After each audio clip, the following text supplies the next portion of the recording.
Энэ сарын 22-ны өдөр аймгийн засаг даргын зөвлөлд хуралдлаа. Хурлын эхэнд Дархан орон нутгийн зам тээвэр орон нутгийн өмчөд аж ахуйн тооцоод үйлдвэрийн газрын 2017 оны үйл ажиллагааны төсвийн төсөөлө бүтэц орон тооны талаар хэлэлцсэн юм а. Тус байгууллага нь хойдурд шалган нэвтрүүлэх товчооны 10 ажилтнаас гадна шинээр дорлон ажилтны тоог нэмж нийт 17 хүний бүрэлдэхүүнтэйгээр эх хонд үйл ажиллагаагаа явуулах юм байна. Аймгийн ерөнхий эдийн засагчийн танилцуулснаар Дархан орон нутгийн зам тээвэр орон нутгийн өмчөд аж ахуйн тооцоод үйлдвэрийн газар нь 2017 онд 281 сая төгрөгийн орлоготойгоор ажиллаж 226 сая төгрөгийг ажилчдын цалин, зам засвар, тэмдэглэгээ, байрны түрээс зэрэг зарцуулна хэмээн тооцоолж гаргасан бөгөөд орон нутгийн төгсөвт 54 сая төгрөгийг төвлөрүүлэх юм байна.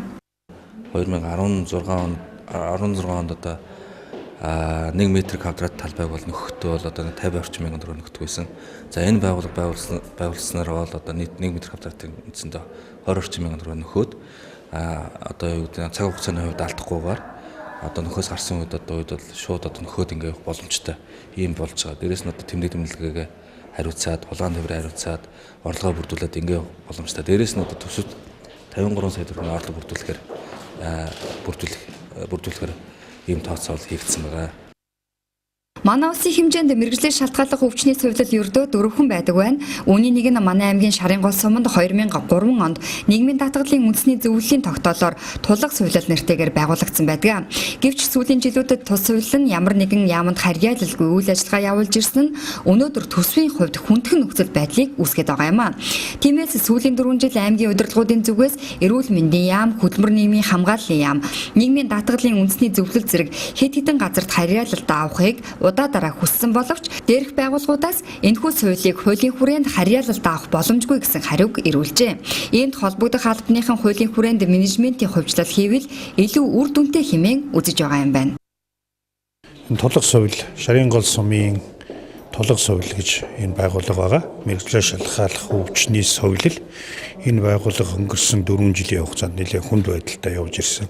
Асуудлыг бид нэр холбогдох дээд шатны байгууллага, нийгмийн даатгалын үндэсний зөвлөл, хүн ам нийгмийн хамгааллын яам болон бусад холбогдох газруудад тавьсан боловч орон нутгийн асуудлыг шийдээ гэдэг зарчмаар бол хариунууд эцэслэж ирсэн.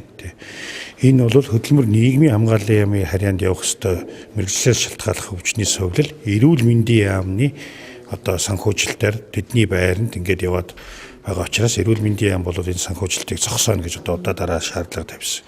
Энэ асуудлыг өнөөдөр бол засаг даргын зөвлөлийн хурлаар орж, иргэдийн хурлын тэргүүлэгчдээр орж, ер нь бол энийг бол ховчлын асуудлыг нь тухайлан одоо менежментийн хөвчлөөр хөвчлөх асуудлыг иргэдийн хурлд оруулахаар ингэ шийдэж энэ байгууллага цаашид үйл ажиллагаагаа өргөжүүлэх, доктортой явуулах, үйл ажиллагааныхаа чиг үүргийг алдагдуулахгүй байх зарчмаар одоо хувийн хөвшил мэрэгчтэй ажилчид нь өгч ингэж одоо ажиллуулах зүйтэй гэсэн ийм шийдвэрийг өмчлөхөр боллоо. Цэцэг өвчний голомтыг устгах чиглэлээр холбогдох байгууллагууд 15 дахь өдрөө ажиллаж байна. Өнөөдрийн байдлаар тус өвчин дахин илрээгүй юм байна. Мэргэжилтнүүдийн зүгээс энэ өвчнөд тэмцэх заавар зөвлөгөөний дагуу өвчний голомтыг барьж чадсан хэмээн үзэж байгаа ажээ. За зүгээр манай аймгийн хувьд бол энэ малын гоцолдоор дүүсэн хоньны цэцэг өмчийн урд өмнөд гарчаасан юм түүх бол байхгүй. Тэгэхээр зэрэг энэ удаа бол яг зүгээр яг орон нутгад голомтлоод энэ өвчин гарсан юм биш. Өөрөөр хэлэх юм бол өөр одоо голомттой бүс нутгаас одоо малчин иргэн мал тууж ирээд ингээд одоо халдварын байдлаар үүссэн ийм одоо шинэ голомт.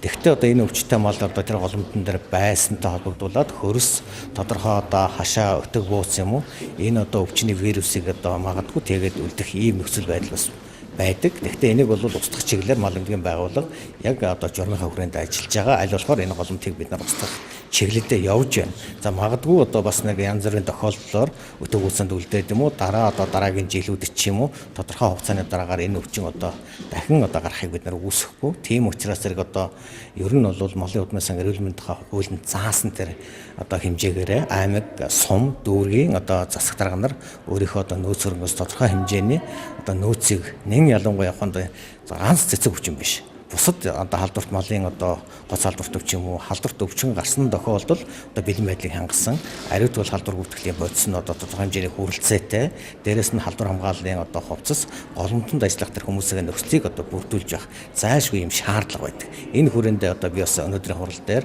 одоо мэрэгжлийн байгууллагын удирдлагууд дээрэс нь одоо сүм орон нутгийн хаз засаг дарга нарыг дараагийнхаа эх онод одоо өсвө хөрөнгө нөөц хөрөнгүүд дээр энэ одоо асуудлуудыг шийдэж явж байгаа зүйтэй гэдэг ийм бас чиглэлийг хэлсэн байгаа. Төсвөөс дэмжлэг авдаг орон нутгийн томоохон байгууллагуудаас дархан ус сувг компани нийтийн аж ахуй үйлчилгээний газрыг хамгийн түрүүнд нэрлэж болно. Эдгээр байгууллагуудын ажилтан албан хаагчдаас болон иргэдээс өнгөрсөн жилүүдэд төлбөр тооцоотой холбоотой ихээхэн гомдол ирдэг байсан. Үүний дагуу аймгийн нийтийн аж ахуй үйлчилгээний газарт 2014-өөс 2016 оны дархан ус сувг хувьцаат компани 2013-аас 2016 оны хоорондох санхүүгийн хяналт шалгалтыг хийсэн байна. Хяналт шалгалтаар аймгийн нийтийн аж ахуй үйлчилгээний газраас 38.6 сая төгрөгийн, дархан ус сувг хувьцаат компаниас 253 сая төгрөгийн зөрчил илэрчээ. Аймгийн хэмжээнд байдаг нэг томоохон одоо хоёр аж ахуй нэгж байдаг. Нэг нь бол дархан ус сувг хувьцаат компани, орон нутгийн өмчт хувьцаат компани. Нөгөөх нь бол энэ дархан нийтийн аж ахуй үйлчилгээний газар. Энэ одоо төсөвт байгууллагуудын санхүүгийн аудит шалгалт хийгдсэн шалгалтын үр дүн түүний гүйцэтгэлийн талаар мэдээллүүдийг авч хэлэлцэж цаашид одоо энэ талаар хэрэгжүүлэх арга хэмжээ ярилцж ингэж одоо тэмдэглэлээр албажууллаа.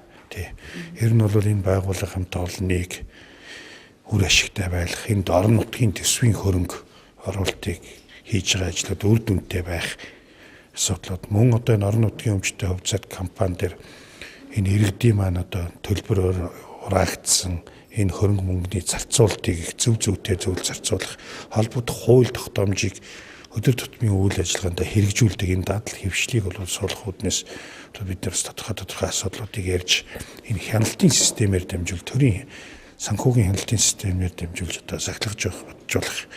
За тэгээд эндээс гарсан тогтоол шийдвэрүүдийн гүйцэтгэлүүдийг бас хангуулах ийм асуудлуудыг сая засаг даргын зөвлөлийн хурлаар хэлцэж ярьлаа. Одоо засаг даргын нөөц хөрөнгөний асуудлаас өнөөдөр ард иргэдтэй хийх уулзалтын үр дүнгээр энэ цагаагаар хүүтэрснээс болоод муурнууд бол энэ байшингийн доотлох газрын байгууламжид ихээр одоо байгаа энэ үед нь бол муурын устгалын асуудлуудыг шийдвэрлэх зүйтэй гэсэн ийм мэргэжлийн байгууллага иргэдийн одоо хүсэлт ирсний дагуу засаг даргын нөөц хөрөнгөнөөс 2.8 сая төгрөгийн асуудал гаргаж энэ сөхтэйгээ хамтарч захирагчийн ажлын алба мэргэжлийн байгууллага хүн мал эмнэлэгтэй хамтарч энэ устгалын асуудлыг хийя. Энэ решеткийг хааж байгаад одоо энэ хор өгөх замаар энэ одоо муурыг устгах, энийг татан зайлуулах, цэвэрлэх асуудлууд шаардлагатай, хор худалдаж авах шаардлагатай энэ хөрөнгө мөнгөний асуудлууд шийдэгдсэн байгаа. Мөн одоо дархангатын маань урдаас хотоос ирдэг тал дээр орон нутгийн өмчөнд байдаг 9-ийг харьцан 12-ийн хэмжээтэй энэ самбрыг дархан уул аймгийн иргэдийн төлөөлөгчдийн хурлын одоо шийдвэрээр гарсан дархны 8 бахарх зүйл байдаг.